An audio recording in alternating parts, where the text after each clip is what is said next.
Hi hello friends, ಹೇಗಿದ್ದೀರಾ? ನಾನು ನಿಮ್ಮ ಆರಾಮದನ್.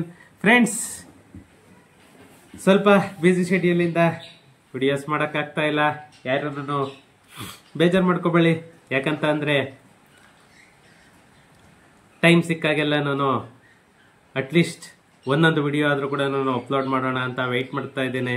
ಬಟ್ ಟೈಮ್ ಸಿಗದೆ ಇರೋ ಕಾರಣದಿಂದ ಸ್ವಲ್ಪ 2-3 ಡೇಸ್ಗೊಂದೊಂದು ವಿಡಿಯೋಸ್ ಹಾಕೋ ಥರ ಆಗ್ತಾ ಇದೆ. ಆದರೂ ಕೂಡ ನಾನು ತುಂಬ ಜನ ಕಾಲ್ ಮಾಡ್ತಾನೆ ಇದ್ದೀರಾ. ನಾನು ವಿಡಿಯೋಸ್ ಹಾಕದೇ ಇದ್ರೂ ಕೂಡ ನನ್ನ ನಂಬರ್ ಇದೆ, ಅದನ್ನು ತಗೊಂಡು ತುಂಬ ಜನ ಕಾಲ್ ಮಾಡ್ತಾ ಇದ್ದಾರೆ. ಅದೇ ಒಂದು ಖುಷಿ. ಯಾಕಂತ ಅಂದರೆ ಒಂದು ಸಮಸ್ಯೆ ಇದ್ದಾಗ ಮಾತ್ರನೇ ಮನುಷ್ಯನಿಗೆ ಏನೇ ಆಗಲಿ ಜ್ಞಾಪಕಕ್ಕೆ ಬರೋದು. ಆ ಥರ ಆದರೂ ಕೂಡ ಒಂದು ಯುಟಿಲೈಸ್ ಆಗ್ತಾ ಇದೆ. ಅದೇ ಖುಷಿ ಆಗಬೇಕು. ಫ್ರೆಂಡ್ಸ್, ಇವತ್ತು ಒಂದು ಮುಖ್ಯವಾದ ವಿಷಯ ಅಂತ ಹೇಳಿದೆ. ಏನು ಅಂತಂದರೆ, ನಮ್ಮ ಬೆಂಗಳೂರು ಪೆರಿಫೆರಲ್ ರಿಂಗ್ ರೋಡ್ ಏನಿದೆ, ಎಷ್ಟೋ ಸಾವಿರಾರು ಕುಟುಂಬಗಳ ನಿದ್ದೆಯನ್ನು ಕೆಡಿಸಿರುವಂತಹ ಪ್ರಾಜೆಕ್ಟ್, ನಮ್ಮ ಬ್ಯಾಂಗ್ಳೂರ್ ಬಿಸ್ನೆಸ್ ಕಾರಿಡಾರ್ ಅಂತ ಏನು ಹೊಸ ನಾಮಕರಣ ಮಾಡಿದ್ದಾರೆ, ಆ ಪ್ರಾಜೆಕ್ಟಿಂದ ಇವತ್ತು ಸಾವಿರಾರು ಕುಟುಂಬಗಳು ಬೀದಿಗೆ ಬಂದಿದೆ. ಎಷ್ಟೋ ಜನರ ನೆಮ್ಮದಿಯನ್ನು ಕಿತ್ಕೊಂಡಿದೆ, ನಿದ್ದೆ ಕೆಡಿಸಿದೆ.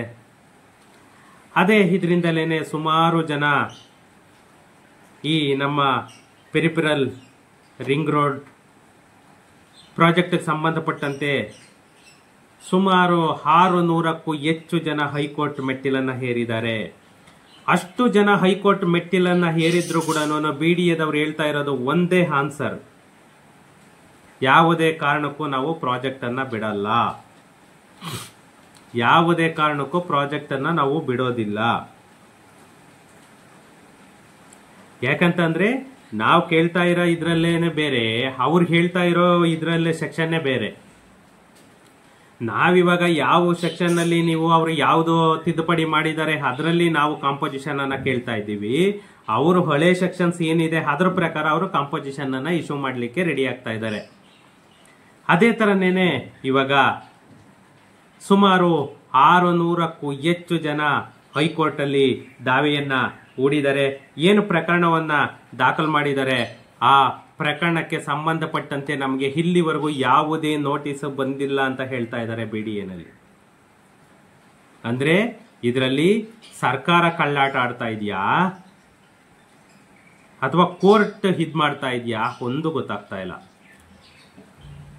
600 ಜನ ಹೈಕೋರ್ಟ್ ಅಲ್ಲಿ ದಾವೆ ಹೂಡಿದ್ದಾರೆ ಅಂತಂದ್ರೆ ನಮ್ಗೆ ಒಂದೇ ಒಂದು ನೋಟಿಸ್ ಬಂದಿಲ್ಲ ಅಂತಂದೇಳಿ BDA ಅಧಿಕಾರಿಗಳಿಗೆ ಹೇಳ್ತಾರೆ ಅಂತಂದ್ರೆ ಇನ್ನು ಯಾವ ತರ ನಮ್ ಗವರ್ನಮೆಂಟ್ ಇದೆ ನೋಡಿ. ಫ್ರೆಂಡ್ಸ್, ಬನ್ನಿ ಈ ವಿಡಿಯೋದಲ್ಲಿ ಈ ನಮ್ಮ ಪೆರಿಫೆರಲ್ ರಿಂಗ್ ರೋಡ್ ಬಗ್ಗೆ ಇವಾಗ ನ್ಯೂ ಅಪ್ಡೇಟ್ಸ್ ಏನಿದೆ ಅದನ್ನ ನೋಡ್ಕೊಂಡು ಬರೋಣ. ಅದಕ್ಕೂ ಮುಂಚೆ ಒಂದು ಸ್ಮಾಲ್ ರಿಕ್ವೆಸ್ಟ್ ಎಂದಿನಂತೆ, ನನ್ನ ಚಾನಲ್ ಅನ್ನ ಇನ್ನು ಯಾರೆಲ್ಲ ಸಬ್ಸ್ಕ್ರೈಬ್ ಮಾಡ್ಕೊಂಡಿಲ್ಲ ಪ್ಲೀಸ್ ಸಬ್ಸ್ಕ್ರೈಬ್ ಮಾಡ್ಕೊಳ್ಳಿ. ಹಾಗೇನೆ ನನ್ನ ವಿಡಿಯೋಸ್ ಅನ್ನ ಶೇರ್ ಮಾಡೋ ಮುಖಾಂತರ ನನಗೆ ಸಪೋರ್ಟ್ ಮಾಡಿ ಅಂತ ಕೇಳ್ತಾ, ಫ್ರೆಂಡ್ಸ್, ಈ ನಮ್ಮ peripheral ring road Bangalore business corridor ಈ ಯೋಜನೆ ಸ್ಟಾರ್ಟ್ ಆದಾಗಿಂದ ವಿರೋಧ ಅನ್ನೋದು ವ್ಯಕ್ತ ಆಗ್ತಾನೆ ಇದೆ. ಯಾಕಂತಂದ್ರೆ ಈ ನಮ್ಮ ತುಮಕೂರು ರಸ್ತೆ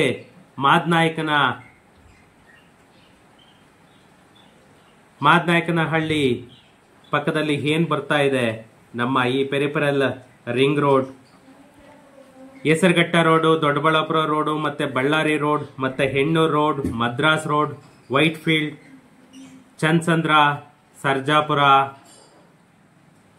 ಹೊಸೂರ್ ಮತ್ತೆ ಮಾಗಡಿ ರೋಡ್, ಟೋಟಲಿ ಏನು ನಮ್ಮ ಬೆಂಗಳೂರು ಫುಲ್ ಸರೌಂಡಿಂಗ್ ಕವರ್ ಆಗುತ್ತೆ ಈ ನಮ್ಮ ಬ್ಯಾಂಗ್ಳೂರ್ ಬಿಸ್ನೆಸ್ ಕಾರಿಡಾರ್ ಈ ಯೋಜನೆ. ಸುಮಾರು 40,000 ಕುಟುಂಬಗಳಿಗೂ ಹೆಚ್ಚಿನಾಗೇನೆ ನಿದ್ದೆಗೆಡಿಸಿದೆ. ಅಷ್ಟು ಜನನ ಬೀದಿಗೆ ಬರೋ ಥರ ಮಾಡಿದ್ದಾರೆ. ಇಷ್ಟು ಸಾವಿರಾರು ಕುಟುಂಬಗಳಿಗೆ ಇವರು ಏನು ನೋಟಿಸನ್ನ ಜಾರಿ ಮಾಡಿದ್ದಾರೆ, ಅವರದ್ರಲ್ಲಿ ಸುಮಾರು ಜನ ಇವತ್ತು ಹೈಕೋರ್ಟ್ ಮೆಟ್ಟಿಲನ್ನ ಏರೋ ಥರ ಆಗಿದೆ. ನಮ್ಮ ಬೆಂಗಳೂರು ನಾರ್ತ್ ತಾಲೂಕ್ ದಾಸನಪುರ ಹೋಬಳಿ, ಯಲಹಂಕ ಹೋಬಳಿ, ಹೆಸರುಘಟ್ಟ ಹೋಬಳಿ, ಸರ್ಜಾಪುರ ಹೋಬಳಿ, ಮತ್ತೆ ನಮ್ಮ ಸೂಲಿಗುಂಟೆ, ಕಾಟಮಾರ್ನಹಳ್ಳಿ, ಇದರಲ್ಲಿ ಈ ಗ್ರಾಮಗಳಲ್ಲಿ ಸುಮಾರು 600 ಜನ, 600ಕ್ಕೂ ಹೆಚ್ಚು ಜನ ಲ್ಯಾಂಡ್ ಓನರ್ಸ್ ಏನಿದ್ದಾರೆ ಅವರು ಎಲ್ಲರೂ ಹೈಕೋರ್ಟ್ನ ನ್ಯಾಯಾಲಯದ ಮೊರೆ ಹೋಗಿದ್ದಾರೆ. ಯಾಕಂತಂದ್ರೆ ಅವರು ಅಷ್ಟು ಜನನು ಕೋರ್ಟ್ಗೆ ಹೋಗೋ ಉದ್ದೇಶ ಒಂದೇನೇನೆ, ನಮಗೆ 2013 ಏನು ತಿದ್ದುಪಡಿ ಆಗಿದೆ ಆ ತಿದ್ದುಪಡಿ ಮುಖಾಂತರ ನಮಗೆ ಅವಾರ್ಡ್ ಅಮೌಂಟ್ ಅನ್ನ ಕೊಡಬೇಕು, ಕಾಂಪೆನ್ಸೇಷನ್ ಅನ್ನೋದೇನಿದೆ ಅದನ್ನ ಕೊಡಬೇಕು. ಇವರು ಏನ್ ಇದು ಮಾಡ್ತಾ ಇದ್ದಾರೆ, 1894 ಕಾಯ್ದೆ ಏನಿತ್ತು ಆ ಭೂಸ್ವಾಧೀನ ಕಾಯ್ದೆ ಪ್ರಕಾರನೇ ನಾವು ಕೊಡ್ತೀವಿ ಅಂತಂದೇಳಿ ಈ ನಮ್ಮ ಕರ್ನಾಟಕ ಸರ್ಕಾರ ಆಗ್ಬೋದು ಅಥವಾ ನಮ್ಮ BDA ಆಗ್ಬೋದು ಹೇಳ್ತಿರೋದು. ಬಟ್ ಆದ್ರೆ ಇದಕ್ಕೆ ಯಾವುದೇ ಒಬ್ಬ ಲ್ಯಾಂಡ್ ಲಾರ್ಡ್ ಕೂಡ ಇವರು ಹೇಳ್ತಾ ಇದ್ದಾರೆ ಎಷ್ಟೋ ಜನ ಲ್ಯಾಂಡ್ ಲಾರ್ಡ್ ಒಪ್ಕೊಂಡಿದ್ದಾರೆ ಅಂತ ಹೇಳ್ಬಿಟ್ಟು, ಬಟ್ ಅದರಲ್ಲಿ ಒಪ್ಕೊಂಡಿರೋರು ಯಾರು, ಒಪ್ಕೊಳ್ದೆ ಇರೋರು ಯಾರು ಅಂತಂದೇಳಿ ಖಂಡಿತ ಇದಾಗ್ತಾ ಇಲ್ಲ. ಇವಾಗ ನಮ್ಮ ರೈತರು ಪಟ್ಟಿಡ್ದಿರೋದು ಒಂದೇನೇನೆ, ನಮ್ಮ 2013 ಭೂಸ್ವಾಧೀನ ಹಾಗೂ ಪರಿಹಾರ ಕಾಯ್ದೆ ಅನ್ವಯ ಪರಿಹಾರ ನೀಡಬೇಕು. ಈ ನಮ್ಮ 2006 ಭೂಸ್ವಾಧೀನಕ್ಕೆ ಆದಿಸೂಚನೆ ಅನ್ನೋದನ್ನ ಇವರು ನಮ್ಮ ಪೆರಿಫೆರಲ್ ರಿಂಗ್ ರೋಡ್ ಅವರು ಏನು ಹೊರಡಿಸಿದ್ರು ಅದು ಸುಮಾರು ವರ್ಷಗಳಿಂದ, ಸುಮಾರು 19-20 ವರ್ಷಗಳಿಂದ ಅದು ಏನು ನೆನೆಗುದಿಗೆ ಬಿದ್ದಿತ್ತು ಅದನ್ನ ಇಲ್ಲ ರದ್ದುಗೊಳಿಸಿ, ಇಲ್ಲ ಅಂತಂದ್ರೆ ನಮ್ಗೆ 2013 ಕಾಯ್ದೆ ಏನಿದೆ ಅದರ ಪ್ರಕಾರ ನಮ್ಗೆ ಅವಾರ್ಡ್ ಅಮೌಂಟ್ ಅನ್ನ ಕೊಡಿ ಅಂತಂದು ಹೇಳ್ಬಿಟ್ಟು ನಮ್ಮ ರೈತರು ಪಟ್ಟನ್ನ ಹಿಡಿದಿದ್ದಾರೆ. ಈ 2013 ಕಾಯ್ದೆ ಏನು, 1894 ಕಾಯ್ದೆ ಏನು, ಅದಕ್ಕೂ ಇದಕ್ಕೂ ಏನ್ ಡಿಫ್ರೆನ್ಸು ಅನ್ನೋದನ್ನ ನಾವು ಇಲ್ಲಿ ನೋಡೋಣ.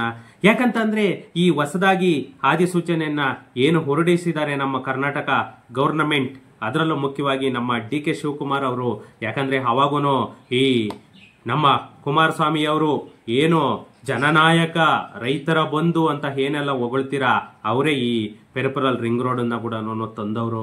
ಯಾಕಂತಂದ್ರೆ ಎಷ್ಟೋ ಜನ ಈ ರಾಂಗ್ ಕಮೆಂಟ್ಗಳೆಲ್ಲನೂ ಮಾಡ್ತೀರಾ, ನಿಮ್ಗೆ ಪೆರಿಫೆರಲ್ ರಿಂಗ್ ರೋಡ್ ಬಗ್ಗೆ ಏನ್ರಿ ಗೊತ್ತು, ಅದರಿಂದ ಎಷ್ಟು ಉಪಯೋಗ ಆಗುತ್ತೆ ಗೊತ್ತೇನ್ರಿ ಅಂತ. ರೀ ಉಪಯೋಗ ಆಗುತ್ತೆ, ಉಪಯೋಗ ಆಗದೆ ಅಲ್ಲ, ಎಷ್ಟು ಕುಟುಂಬ ಬೀದಿಗೆ ಬರುತ್ತೆ. ಹೊರಗಡೆ ರೋಡ್ ಇಲ್ವಾ, ಹೊರಗಡೆ ಜಾಗಗಳಿಲ್ವಾ, ಇದೇ ನೈಸ್ ರೋಡ್ ಅನ್ನು ವಶಪಡಿಸ್ಕೊಳ್ಳಿ, ಇದೇ ನೈಸ್ ರೋಡ್ ಅನ್ನು ವಶಪಡಿಸ್ಕೊಂಡು ಅದನ್ನು ಎಕ್ಸ್ಟೆಂಡ್ ಮಾಡಿ, ಎಷ್ಟು ಜಮೀನು ಉಳಿಯುತ್ತೆ ಅವಾಗ.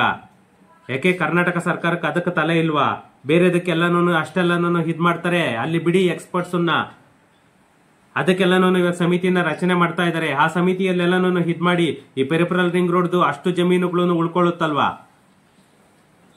ಅದ್ರ ಬಗ್ಗೆ ಯೋಚನೆ ಮಾಡಿ. ಅವಾಗ ಮಾತ್ರನೇನೆ ಜನಗಳಿಗೂ ಉಪಯೋಗ ಆಗೋದು. ಇವತ್ತು ಎಷ್ಟಿದೆ, ಹತ್ತತ್ರ 55-60 ಕಿಲೋಮೀಟರ್ ನಮ್ಮ ನೈಸ್ ರೋಡ್ ಇದೆ. ಹೋಗ್ಲಿ ಬಿಡಿ, ಅರ್ಧ ರೈತರಿಗಾದ್ರೂ ಕೂಡ ಜಮೀನುಗಳಾದ್ರೂ ಉಳಿಯುತ್ತಲ್ವಾ. ಅಪ್ ಟು ಹೊಸೂರು ರೋಡಿಂದ ಮಾದನಾಯಕನಹಳ್ಳಿವರೆಗೂ ಉಳಿಯುತ್ತೆ. ಇನ್ನು ಮಾದನಾಯಕನಹಳ್ಳಿ ಏನಿದೆ ತುಮಕೂರು ರೋಡಿಂದ ಈ ಕಡೆಗೆ Doddaballapura road, old Madras road ಈ ಕಡೆಗೆ ಇದ್ ಮಾಡಿದ್ರೆ ಅರ್ಧ ಆಯ್ತಲ್ಲ. ಅಟ್ಲೀಸ್ಟ್ ಅರ್ಧನ 30-40 ಸಾವಿರ ಕುಟುಂಬಗಳಾದ್ರೂ ಉಳಿಯುತ್ತಲ್ವಾ. ಈ ಸರ್ಕಾರದ ಬಗ್ಗೆ ಎಷ್ಟೇ ಮಾಡಿದ್ರು ಕೂಡ ಮಾತಾಡಿದ್ರು ಕೂಡ ಪ್ರಯೋಜನ ಇಲ್ಲ ಫ್ರೆಂಡ್ಸ್. ಬನ್ನಿ, ಯಾಕಂತ ಅಂದ್ರೆ ಈ ನಮ್ಮ 2013 ಭೂಸ್ವಾಧೀನ ಕಾಯ್ದೆ ಇದ್ರ ಪ್ರಕಾರ ಹೋದ್ರೆ ನಮ್ಗೆ ಕಾಂಪೋಸಿಷನ್ ಅನ್ನೋದು ಹೆಚ್ಚಾಗಿ ಸಿಗುತ್ತೆ. ಈ 1894 ಈ ಬ್ರಿಟಿಷ್ ಕಾಲದ್ದು ಇದು. ಆಕ್ಚುಲಿ ಈ ಭೂಸ್ವಾಧೀನ ಕಾಯ್ದೆ ಏನಿದೆ ಇದು ಅವಾಗ ಬ್ರಿಟಿಷರು ನಮ್ಮ ದೇಶನ ಏನ್ ಆಳ್ತಾ ಇದ್ರು ಅವಾಗ ಈ ಕಾಯ್ದೆಯನ್ನ ತಂದಿದ್ದು. ಈ ಕಾಯ್ದೆ ಪ್ರಕಾರ ಹೋದ್ರೆ ಅವರು ಬಲವಂತವಾಗಿ ನಮ್ಮ ಜಮೀನನ್ನ ಕಿತ್ಕೋಬಹುದು ಅಷ್ಟೇನೇನೆ. ಈ 1894 ಕಾಯ್ದೆ ಏನಿದೆ ಅದು ಆಕ್ಚುಲಿ ನಮ್ಮ ಸ್ವತಂತ್ರ ಪೂರ್ವಕ್ಕೆ ಮೊದಲು ಬಂದಿರುವಂತ ಕಾಯ್ದೆ ಇದು, ಬ್ರಿಟಿಷರ್ ಕಾಲದ್ದು. ಅದರ ಪ್ರಕಾರ ಹೋದ್ರೆ ನಮ್ಗೆ ಏನೇನು ಕಾಂಪೆನ್ಸೇಷನ್ ಅಮೌಂಟ್ ಸಿಗಲ್ಲ, ಅವಾರ್ಡ್ ಅಮೌಂಟ್ ಏನಿದೆ ಅದು ಸಿಗಲ್ಲ. ಯಾಕಂತಂದ್ರೆ ಅವರು ಬಲವಂತವಾಗಿ ಅದನ್ನ ಸಹಿ ಪಡ್ಕೋಬೇಕು ಅಷ್ಟೇನೇನೆ. ಯಾಕಂತಂದ್ರೆ ಅಟ್ಲೀಸ್ಟ್ ಇವತ್ತು ಮಾರ್ಕೆಟ್ ವ್ಯಾಲ್ಯೂ ಏನಿದೆ ಅದನ್ನ ಮಾತ್ರ ಇವತ್ತು ಡಿಮ್ಯಾಂಡ್ ಮಾಡ್ತಾ ಇರೋದು ರೈತರು. ಇನ್ನೇನು ಎಕ್ಸ್ಟ್ರಾ ಅಮೌಂಟ್ ಏನು ಕೇಳ್ತಾ ಇಲ್ಲ. ಇವರ ಪ್ರಕಾರ ಆ 1894 ಕಾಯ್ದೆ ಮುಖಾಂತರ ಹೋದ್ರೆ ಇವರು ಒಂದು ಎಕರೆಗೆ 2 ರಿಂದ 4 ಲಕ್ಷ ಮ್ಯಾಕ್ಸಿಮಮ್ ಅಮೌಂಟ್ ಕೊಡೋದಕ್ಕೆ ರೆಡಿ ಆಗ್ತಾ ಇರೋದು.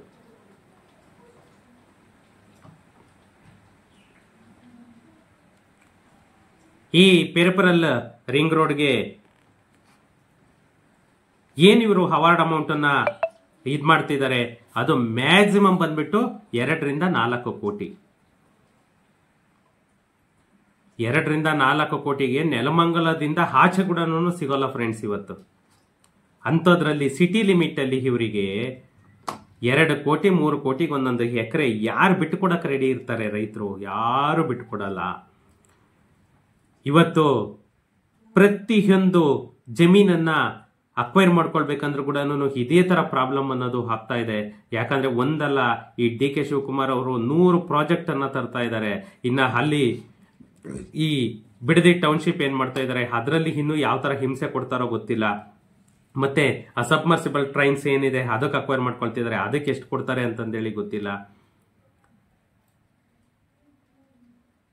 ಮತ್ತೆ ನಮ್ಮ Bangalore Chennai express highway extend ಆಗ್ತಾ ಇದೆ, ಅದಕ್ಕೆ ಏನಂತ ಕೊಡ್ತಾರೆ ಅಂತ ಗೊತ್ತಿಲ್ಲ. ಈ ಸೆಂಟ್ರಲ್ ಇಂದ ಬರೋದಾದ್ರೂ ಕೂಡ ಅಟ್ಲೀಸ್ಟ್ ಸ್ವಲ್ಪ ಜಾಸ್ತಿ ಅಮೌಂಟ್ ಆದ್ರೂ ಬರುತ್ತೆ ಅಂತ ಖುಷಿ ಪಡ್ಬೋದು. ಈ ನೋಡಿ, ನಮ್ಮ ರೈತ ಹಾಗೂ ನಿವೇಶದಾರರ ಸಂಘದ ಅಧ್ಯಕ್ಷರು ಮಾವಳ್ಳಿ ಶ್ರೀನಿವಾಸ್ ಅವರು ಕೂಡ ಇದನ್ನೇನೆ ಆರೋಪಿಸಿದ್ದಾರೆ. ಯಾಕಂತಂದ್ರೆ ಇವರು 1894 ಕಾಯ್ದೆ ಏನಿದೆ, ಭೂಸ್ವಾಧೀನ ಕಾಯ್ದೆ, ಅದರ ಪ್ರಕಾರ ಬಂದ್ರೆ ನಮ್ಗೆ ಯಾವುದೇ ಕಾರಣಕ್ಕೂ ಕೂಡ ಒಳ್ಳೆ ಅಮೌಂಟ್ ಸಿಗಲ್ಲ. ಅದು ಇವರು ನಮ್ಮ ಹತ್ರ ಬಲವಂತವಾಗಿ ಮಾತ್ರ ಸಹಿ ಪಡ್ಕೋಬೇಕು ಅಂತ ಅವರು ಕೂಡ ಹೇಳಿದ್ದಾರೆ. ಯಾಕಂದ್ರೆ ಇವತ್ತು ಮಾರ್ಕೆಟ್ ವ್ಯಾಲ್ಯೂ ಮಿನಿಮಮ್ ಅಂದ್ರೂ 8-15 ಕೋಟಿ ಒಂದು ಎಕರೆಗಿದೆ. ಇವರು ಕೇಳ್ತಾ ಇರೋದು ಬಂದ್ಬಿಟ್ಟು ನಮ್ಗೆ ಬರೀ 2-4 ಕೋಟಿ ಅಂತ. ನೋಡಿ, ಉದಾಹರಣೆಗೆ ನಮ್ಮ ಹೆಸರುಘಟ್ಟ ಹೋಬಳಿ ಮಾವಳ್ಳಿಪುರ ಗ್ರಾಮದಾಗೆ ಇವರು ಪರಿಹಾರ ನಿಗದಿ ಮಾಡಿರೋದು 2,34 ಲಕ್ಷ ಒಂದು ಎಕರೆಗೆ. ಅಲ್ಲಿ ಕಡಿಮೆ ಅಂದ್ರೆ ನನ್ನ ಐಡಿಯಾದ ಪ್ರಕಾರ ಫ್ರೆಂಡ್ಸ್ ಏನಿಲ್ಲ ಅಂತಂದ್ರೂ ಕೂಡ 6-8 ಕೋಟಿ ನಡೀತಾ ಇದೆ ಒಂದು ಎಕರೆ. ಇವರು ರಿವಾರ್ಡ್ ಅಮೌಂಟ್ ಅನೌನ್ಸ್ ಮಾಡಿರೋದು 2,34 ಲಕ್ಷ. ಮಿನಿಮಮ್ ಅಂದ್ರೂ ನನಗೆ ಗೊತ್ತಿರ್ತಾರಲ್ಲ 6 ಕೋಟಿ ಇದೆ. 6 ಕೋಟಿ ಇದೆ. ಈ ನಮ್ಮ 2006 BDA ಸ್ವಾಧೀನಕ್ಕೆ ಏನು ಅಧಿಸೂಚನೆಯನ್ನ ಇವರು ಹೊರಡಿಸಿದ್ರು, ಅದಕ್ಕೆ ಇವರು ಅವಾಗ 2006 ಅಲ್ಲಿ ಏನು ಆ ಪ್ರಿಲಿಮಿನರಿ ನೋಟಿಸ್ ಬಂದಿತ್ತು, ಅವಾಗೇನೆ ಅಕ್ವೈರ್ ಮಾಡ್ಕೊಂಡಿದ್ರೆ ಇಷ್ಟೆಲ್ಲ ಇಶ್ಯೂಸ್ ಆಗ್ತಾ ಇರಲಿಲ್ಲ. ಬಟ್ ಈ ಪ್ರಾಜೆಕ್ಟ್ ಅನ್ನ ಇವರು ನೆನಗುದಿಗೆ ಬಿಟ್ಟಿದ್ದೇನೆ ಇಷ್ಟೆಲ್ಲ ಪ್ರಾಬ್ಲಮ್ ಆಗ್ತಾ ಇರೋದು. ಯಾಕಂತಂದ್ರೆ ಅವಾಗ ಅದೆಲ್ಲ ಫುಲ್ ಖಾಲಿ ಜಮೀನು ಇದ್ದಿದ್ದು, ಯಾರ ಒಬ್ರು ಕೂಡ ಯಾವುದೇ ಮನೆಗಳನ್ನ ಅಲ್ಲಿ ನಿರ್ಮಾಣ ಮಾಡಿರಲಿಲ್ಲ. ಇವತ್ತು ಸುಮಾರು ಸಾವಿರಾರು ಕುಟುಂಬಗಳು, ನನಗನ್ಸಿದ ಮಟ್ಟಿಗೆ ಸುಮಾರು 40,000-50,000 ಸಾವಿರ ಬರೀ ಮನೆಗಳೇ ಹೋಗುತ್ತೆ. ಅಷ್ಟು ಕುಟುಂಬಗಳನ್ನ ಇವರು ಬೀದಿಗೆ ತಂದು ಆ ಪ್ರಾಜೆಕ್ಟ್ ಮಾಡಬೇಕಾದ ಅವಶ್ಯಕತೆ ಇದೆಯಾ ಅಂತಂದೇಳಿ ಫ್ರೆಂಡ್ಸ್ ನಾನು ಕೇಳ್ತಾ ಇರೋದು ಇವರಿಗೆ. ಅಷ್ಟು ಬಿಟ್ಟರೆ ಬೇರೆ ಇನ್ನೇನೂ ಇಲ್ಲ. ಈ ನಮ್ಮ BDA ಅಧಿಕಾರಿಗಳು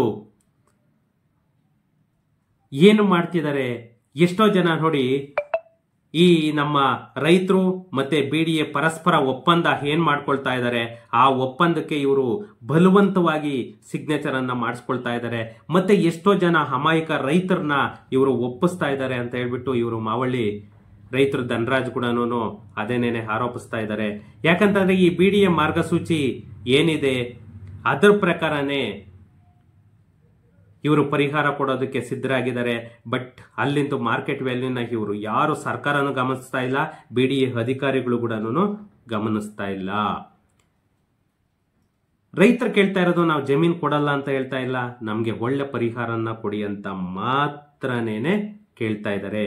ನೋಡಿ, ನಮ್ಮ BDA ಆಯುಕ್ತರು N ಜಯರಾಮ್ ಅವರು ಏನಿದ್ದಾರೆ, ಅವರು ನಾವು ಒಳ್ಳೆ ಪ್ರಮಾಣದ ರಿವಾರ್ಡ್ ಅಮೌಂಟ್ ಅನ್ನ ಕೊಡ್ತಾ ಇದ್ದೀವಿ, ಅವರನ್ನ ರೈತರ ಎಲ್ಲರೂ ಒಪ್ಕೊಳ್ತಾ ಇದ್ದಾರೆ, ಆದರೆ ಬೇರೆಯವರು ಅವರನ್ನ ಪ್ರಚೋದಿಸ್ತಾ ಇದ್ದಾರೆ ಅಂತ ಹೇಳ್ಬಿಟ್ಟು ಇವರು ಬ್ಲೇಮ್ ಮಾಡಿದ್ದಾರೆ. ಜಮೀನು ಮಾಲೀಕರು ನಿಯಮಾನುಸಾರ ಭೂಸ್ವಾಧೀನ ಮಾಡಿಕೊಳ್ಳಲು ಒಪ್ಪದಿದ್ದರೆ ಕಾನೂನಿನ ಪ್ರಕಾರನೇ ನಾವು ಭೂಸ್ವಾಧೀನ ಮಾಡಿಕೊಳ್ಳುತ್ತೇವೆ. ಯಾಕಂತಂದ್ರೆ ಸುಪ್ರೀಂ ಕೋರ್ಟ್ ಏನು ಆದೇಶ ಮಾಡಿದೆ, ಆ ಸುಪ್ರೀಂ ಕೋರ್ಟ್ ಆದೇಶದ ಪ್ರಕಾರ ನಾವು ಭೂಮಿಯನ್ನ ವಶಪಡಿಸ್ಕೊಳ್ತೇವೆ. ಇವತ್ತು ರೈತರು ಬಂದು ನಮ್ಮ ಹತ್ರ ಕೂತು ಚರ್ಚೆ ಮಾಡಿ ಒಂದು ನಿಗದಿಯಾದ ಒಂದು ಅಮೌಂಟ್ ಅನ್ನ ಫಿಕ್ಸ್ ಮಾಡಿಕೊಂಡು ರಿವಾರ್ಡ್ ಅಮೌಂಟ್ ಅನ್ನ ತಗೊಳ್ಳಿ. ಅವ್ರು ಏನಾದ್ರೂ ಅದಕ್ಕೆ ಒಪ್ಪಿಲ್ಲ ಅಂತ ಅಂದರೆ ಯಾಕಂತಂದ್ರೆ ಅವ್ರ ಮಾತುಕತೆಗೆ ಬಂದು ಒಪ್ಪಿದ್ರೆ ನಾವು ಖಂಡಿತ ಒಳ್ಳೆ ಪರಿಹಾರವನ್ನೇ ಕೊಡ್ತೇವೆ. ಒಂದು ವೇಳೆ ಅವ್ರು ಒಪ್ಪಿಲ್ಲ ಅಂತಂದ್ರೆ ನಾವು ಕಾನೂನಿನ ಪ್ರಕಾರನೇ ನಾವು ಜಮೀನನ್ನ ವಶಪಡಿಸ್ಕೊಳ್ತೇವೆ ಅಂತ ಹೇಳ್ಬಿಟ್ಟು ನಮ್ಮ BDA ಆಯುಕ್ತರು ಎನ್ ಜಯರಾಮ್ ಅವರು ಏನಿದ್ದಾರೆ ಇದನ್ನ ಕ್ಲಿಯರ್ ಆಗಿ ಹೇಳಿದ್ದಾರೆ. ಮತ್ತೆ ಕೋರ್ಟ್ಗೆ ರೈತರು ಏನು ಕೋರ್ಟ್ಗೆ ಹೋಗಿದ್ದಾರೆ, ಆ ಕೋರ್ಟಿಂದ ಯಾವುದೇ ಮಾಹಿತಿ ಇಲ್ಲ, ನಮಗೆ ಯಾವುದೇ ನೋಟಿಸ್ ಕೂಡ ಬಂದಿಲ್ಲ ಅಂತಂದೇಳಿ ಕ್ಲಿಯರ್ ಆಗಿ ಹೇಳಿದ್ದಾರೆ. ಯಾರು? ನಮ್ಮ BDA ಆಯುಕ್ತರು ಎನ್ ಜಯರಾಮ್ ಅವರು. ಇಲ್ಲಿ ಏನಂತಲೇ ಹೇಳಬೇಕು, ಇವಾಗ ಇವರೆಲ್ಲನೂ ಕೋರ್ಟ್ಗೆ ಹೋಗಿ ಆಲ್ಮೋಸ್ಟ್ 3 ತಿಂಗಳಾಯ್ತು, ಇನ್ನೂ ಅವ್ರಿಗೊಂದು ನೋಟಿಸ್ ಹೋಗಿಲ್ಲ ಅಂತಂದ್ರೆ ಇದಕ್ಕಿಂತ ಸೇಮ್ ಬೇರೆ ಏನೂ ಇಲ್ಲ. ಇದು ಕರ್ನಾಟಕ ಸರ್ಕಾರ ಆಡ್ತಿರೋ ಕಳ್ಳಾಟ, ಅಷ್ಟು ಬಿಟ್ಟರೆ ಬೇರೆ ಇನ್ನೇನು ಇಲ್ಲ. BDA ರಿವಾರ್ಡ್ ಅಮೌಂಟ್ಗೆ BDA ನೋಟಿಸೇ ಅಕ್ಸೆಪ್ಟ್ ಮಾಡಿಲ್ಲ, ನೋಟಿಸೇ ಹೋಗಿಲ್ಲ, ಅವಾಗ ಏನು ಮಾಡ್ತಾರೆ? ಕೇಸನ್ನು ಹೈಕೋರ್ಟ್ ಒಡೆದು ಬಿಸಾಕುತ್ತೆ, ಅಷ್ಟೇ ಆಗೋದು. ಇಲ್ಲೆಲ್ಲನೂ ಇವರೇ ಬೇಕು ಅಂತಲೇ ಮಾಡ್ತಾ ಇದ್ದಾರೆ, ಅಷ್ಟು ಬಿಟ್ಟರೆ ಬೇರೆ ಇನ್ನೇನು ಇಲ್ಲ ಫ್ರೆಂಡ್ಸ್.